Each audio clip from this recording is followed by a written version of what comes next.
News, may isang grupo na nagsampa ng kaso laban kay dating Pangulong Rodrigo Roa Duterte sa Korte Suprema. So ano ang ikinaso at sinong grupo na naman ito na nagsampa ng kaso?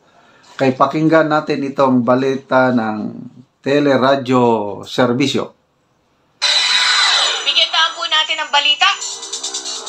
Sa oras na 13 minuto bago mag-alas 11, disbarment complaint laban kay dating Pangulong Rodrigo Duterte, inihain ng grupo ng karapatan at pamilya ng biktima ng extrajudicial killing.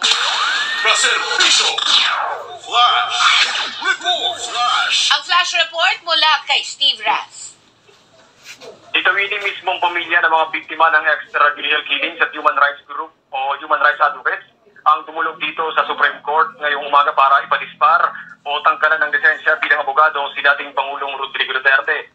Napabanggit nga ni Cristina Palabay, Secretary General ng Karapatan, bahagi ang aksyon para mapanagot ang dating Pangulo sa mga paglabag nito sa karapatang pantao. Abangan lamang yung ilang detalye maya-maya sa Teleradyo Serbisyo at Radyo 630. Serbisyo mo sa Supreme Court, Ibraz, para sa Teleradyo Serbisyo at Radyo 630.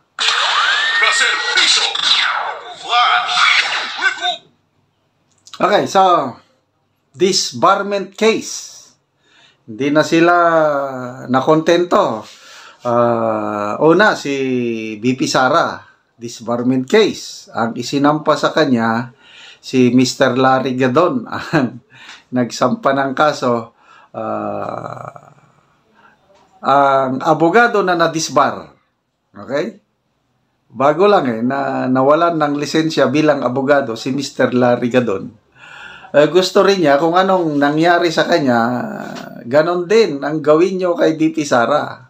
Nanakot pa siya na pag hindi daw aksyonan ng Supreme Court ang kanyang reklamo na disbarment case, ipapa-impeach niya lahat ang mga member ng Korte Suprema. Okay, bring it on, Mr. Larry Gadon. Now, ano itong karapatan? Karapatan, isa sa mga makakaliwang grupo. Legal ito, legal. It's above ground. Kumikilos ng open, wala silang itinatago. Kailang ito, mga kasamahan ng makakaliwa. Marami akong experience in dealing with karapatan. Ang pinaka-memorable sa akin yung minor de edad na babae na sumama siya sa armadong kilusan at a young age, siguro mga 12 or 13 years old. Siya po si Jelen Dayung. Very controversial na kaso itong si Jelen Dayung. Mga anong year ito? 1998 or 99 na. Nagkaroon po ng encuentro sa Agusan del Norte between Army soldiers at ang NPA. Sa kasamang palad, si Jelen Dayung, isang minor de edad, natamaan. So, ang ginawa ng ating mga kasundaluhan, niligtas, nirescue, dinala sa hospital si Jelen Dayung. And then, nung naka-hospital na si Jelen Dayung sa Army Station Hospital sa Cagayan de Oro, yun na, pumasok na ang karapatan. Gusto nilang kunin si Jelen Dayung. So, ang DSWD ayaw namang pumayag. Kasi dahil minor de edad si Jelen Dayung, dapat DSWD ang mag-custody sa kanya hanggang ang karapatan kinasuhan niya ang DSWD. Then si Secretary Gloria Macapagal Arroyo pa noon. Yun ang una kong experience sa karapatan. Na gusto nilang kunin yung child warrior. Ayaw nilang magamot sa hospital. Okay, to make the long story short, nung nag-decide na ang korte na ang batang si Jelen Dayong i-turn over na sa parents, hindi na sa DSWD. So, in a way, panalo ang karapatan kasi through the parents of Jelen Dayong, makontrol na si Jelen Dayong. And then, yun na, binigyan ako ng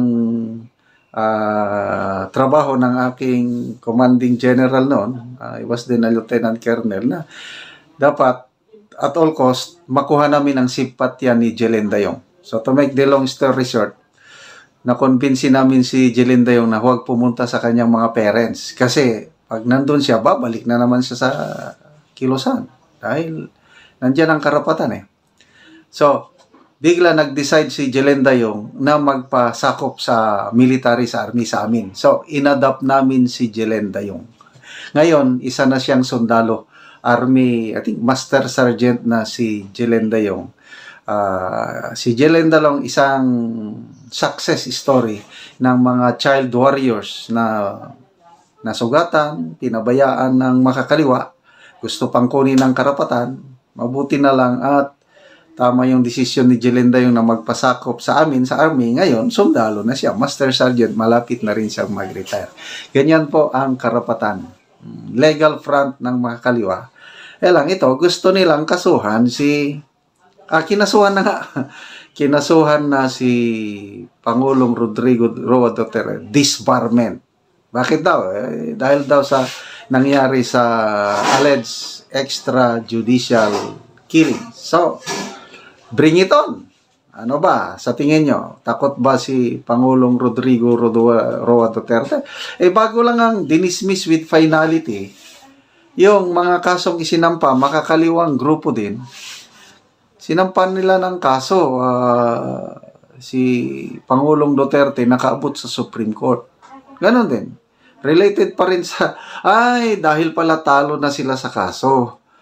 Wala na, with finality na ang desisyon ng Supreme Court. Walang nilabag na batas o walang nilabag na karapatang pantao.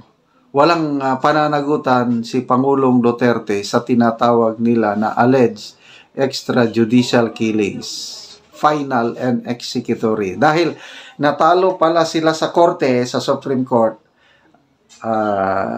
as alleged to AJK, ito na lang, last remedy nila, last baraha nila, yung patanggalan nila ng lisensya ang dating Pangulong Rodrigo Roa Duterte. So, bring it on. Ako, meron pa rin akong tiwala sa Supreme Court. Sa totoo lang. Mataas ang respeto ko sa Supreme Court. Tignan nyo. Naglabas ang TRO ang Supreme Court. Kinatigan niya yung petition ng 5 kandidato na dinisqualify ng COMELEC. Di ngayon, nagkandara pa ang COMELEC. Nasayang po ang ilan yun? 132 million cost of ballots na na-printed na. Ano pang mga TRO? Tungkol sa PhilHealth na pundo. Mauubos na sana yung 89.9 billion pesos na i-transfer sa National Treasury. Mabuti naglabas ang TRO ang Supreme Court at pinigilan. So meron pang 29.9 billion na hindi na i-transfer. At least nandyan pa. So ano pang mga victories ng merong pinaka-latest na desisyon ng Supreme Court. Inabsuelto ang isang pinaghinalaan na drug lord dahil yung search warrant na ginamit ng pulis hindi naka-specify kung aling lugar sa bahay ang i-search. Ang mga pulis, sinearch nila ang buong bahay. Nakita ng Supreme Court, doon sa search warrant, hindi nakalagay yung specific na kwarto o lugar na wala. Inabsuelto ng Supreme Court ang pinaghinalaan na drug lord dahil mali yung search warrant na inisyu ng ganyan po katindi ang